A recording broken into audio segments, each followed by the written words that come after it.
Kilauea, the most active of the 5 volcanoes that make up Hawaii's Big Island, has had 9 major eruptions since 1790.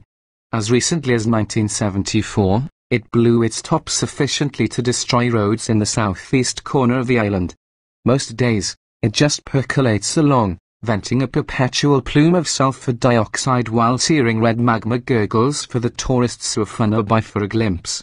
Piloting Honda's new minivan in this geologically intense location had us pondering the Odyssey's somewhat more predictable but no less devastating, to the competition in this case, cadence of 4 Meltandra Pool overhauls since it burst onto the scene for the 1995 model year. But even these eruptions haven't changed much. For example, the 118.1-inch wheelbase hasn't budged since the Odyssey's second generation. The first-gen Odyssey was accord-based and significantly smaller, even for this 2018 overhaul that moves the Odyssey to the latest architecture shared with the Pilot crossover and the Ridgeline pickup. The SOC V6's 3.5-litre displacement also has remained constant since it was installed in 1999. However, output has increased from 210 to 280 horsepower during that time. The latest version adds direct fuel injection, enabling a full-point increase to the compression ratio and another 32 horses, 12 lb-ft of torque, and 500 revolutions per minute for the driver to exploit. One of the Odyssey's key distinguishing features, and a leading reason it has been victorious in all but one car and driver minivan comparison test that it has participated in since 1999, is a sense of verve from behind the wheel absent from most practicality-first vehicles. This is something Chief Engineer Chad Harrison promises was again a priority. It shows, the ride feels taut, snubbing vertical motions on the Elite model's 19-inch wheel and tire package, which was the only model we drove. Last year, 18-inch wheels were the top upgrade, but now they're standard and an inch larger than before, and all Odyssey wheels are aluminium. Although it shares a platform with the Pilot and the Ridgeline, the minivan gets a rear suspension all its own, a multi-link design that includes, for the first time, an anti-roll bar. The dampers are situated more vertically and their mounts are pushed out as far as possible to enable a deep cargo hold. While cranking up the suspension firmness, engineers have dialed in more forward compliance to reduce impact harshness. The new Odyssey also displays a resolute structural solidity, and Honda says torsional rigidity has increased by 44%. The steering ratio is more than 10% quicker than before, and the Odyssey's electrically assisted power steering, a rack-mounted dual-pinion setup, is substantially more precise than is the Pilot's column-mounted assist. However, the brake pedal feels a little soft, just as it does on its platform mates. A light push squishes the pedal through a substantial amount of its travel before the significant deceleration. Getting kinkier, possibly emboldened by consumer acceptance of the kinked character line at the base of the side glass, a signature element added to the 4th-gen Odyssey. The new van's design has retained that line while overwhelming the profile view with crisscross increases in the metal. They've even drawn from the cliché bin with the addition of a floating roof treatment to the D-pillar. Of course, changing the actual roof line would sacrifice third-row headroom, so it's a purely visual flourish. It looks overdone to our eyes, which gravitate toward the Chrysler Pacifica in a beauty contest. One improvement is that the sliding door track is now nicely hidden, having finally been tucked up under the rear glass.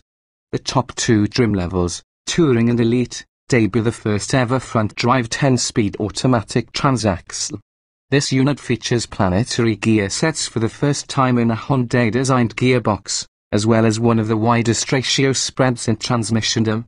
The ultra-dull 10th gear can't even be selected until about 65 miles per hour, where the engine lugs along at barely 1,500 revolutions per minute.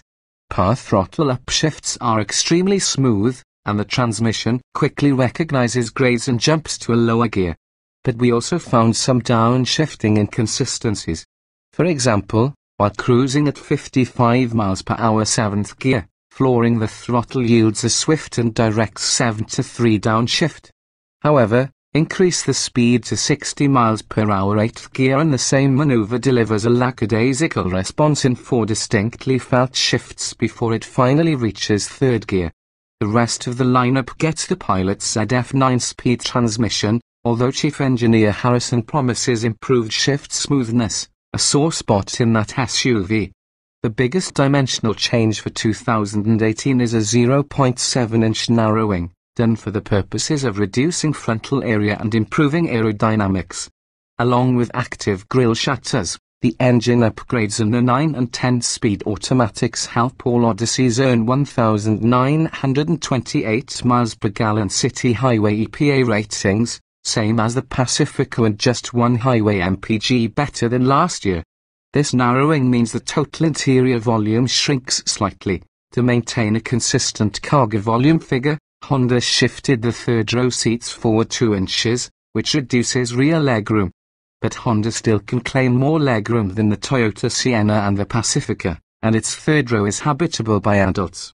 The front seats are soft in all the right places and are extremely accommodating and comfortable, while the lower dashboard has been pushed forward to create more front seat kneeroom. The second-row buckets are similarly comfy, one advantage of not having to be slim enough to fold into the floor like the Pacificas do. The Odyssey's latest seating innovation is what Honda calls Magic Slide second-row seats, which is really an evolution of a function that began with the second-gen Odyssey in 1999, where the passenger side second-row bucket had limited side-to-side adjustability. Now, both Centara bucket seats can slide 13 inches laterally with 5 latching locations, while retaining forward adjustability. Shifting the seats over creates a larger pathway to the rear seat, without requiring scampering through the middle aisle. Honda mentions numerous modes: seats together, apart, one seat tucked up close between the front seats within close reach of a doting parent, but left one out, gladiator mode. This is what happens when occupants, probably male ones, realize they can reach the adjustment lever while buckled in their seats and then try to crash into their second-row mate with maximum velocity. Regular haulers of large items take note: although these seats are removable, their superior comfort and limited folding